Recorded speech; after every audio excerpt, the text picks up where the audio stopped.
In the quiet hours of January 2025, a magnitude 6.9 earthquake rocked the Huguenot Sea off Japan's southern coast. The tremor caused minimal damage, but it set off something far more terrifying. It triggered tsunami warnings in a national memory, a reminder of a sleeping giant just offshore, the Nankai Trough. Lying beneath the Pacific, the Nankai Trough is one of Earth's most dangerous seismic zones, a massive fault line where the Philippine Sea Plate dives beneath the Eurasian Plate, locked tight, building pressure with every passing day.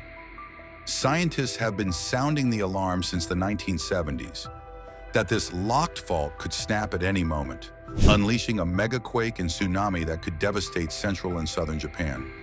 Experts agree. There's an 80% chance of a magnitude 8 to 9 quake hitting within the next 3 decades. This isn't speculation.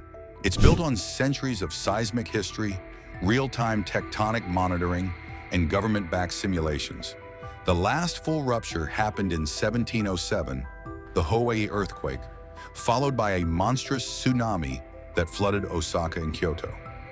Since then, silence, a seismic gap that grows more dangerous with each peaceful day. While no one can predict the exact moment the Earth will crack, Japan is preparing for it like no other country can. From earthquake-proof skyscrapers to advanced warning systems, Japan has turned disaster into innovation. Following the Great Hanshin earthquake in 1995, Japan revolutionized its building codes. Today, modern Japanese structures are built with base isolation systems, engineering that allows buildings to float above the tremors. Its design, inspired by ancient pagodas, uses a central pillar that acts like a pendulum to stabilize movement. And it's not just skyscrapers. Schools, hospitals, and even homes now integrate seismic resilience as standard. Japan's earthquake early warning system is one of the most advanced in the world. It detects fast-moving P waves, harmless tremors that arrive seconds before the destructive S waves. Those few seconds, they're enough to stop high-speed trains, shut down factories, and save lives. Every year on September 1st, Japan commemorates the deadly Kanto earthquake of 1923 with a national disaster drill. Kids learn how to duck and cover in kindergarten. Adults rehearse evacuations, first aid, and tsunami response. And nearly every home has a go bag filled with essentials, ready to grab at a moment's notice. Dr. Hiroshi Sato, seismologist at the University of Tokyo, says, "We're at a critical point. The tension is there. It's only a matter of when."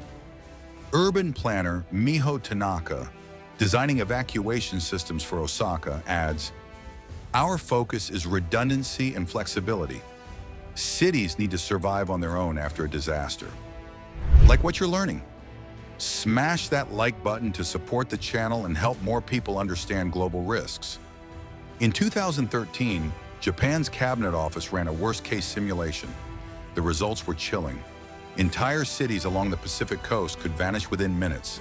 The tsunami could reach land within 5, even 2 minutes in some regions. That's less time than it takes to boil water. The impact wouldn't stop at Japan's shores.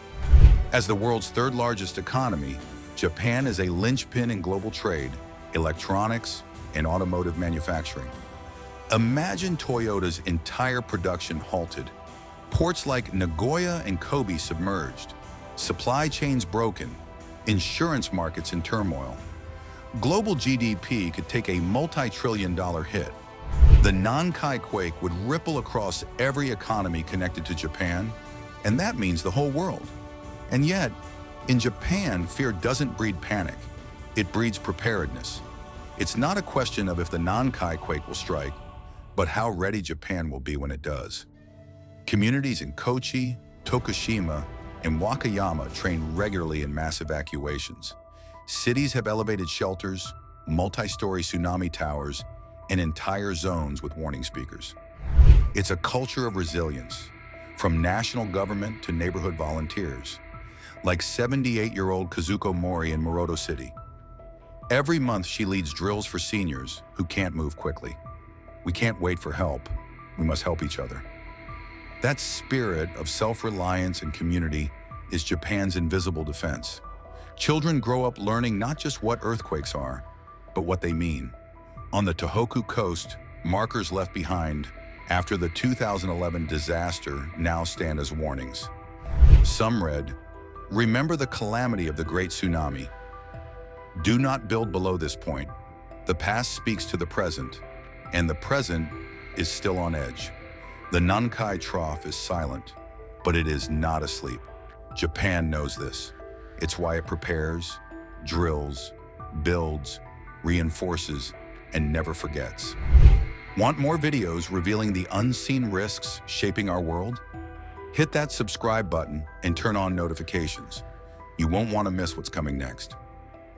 And if you found this video insightful, drop a comment with your thoughts. What would your city do in the face of a megaquake? Because the ground doesn't wait, and the clock is still ticking.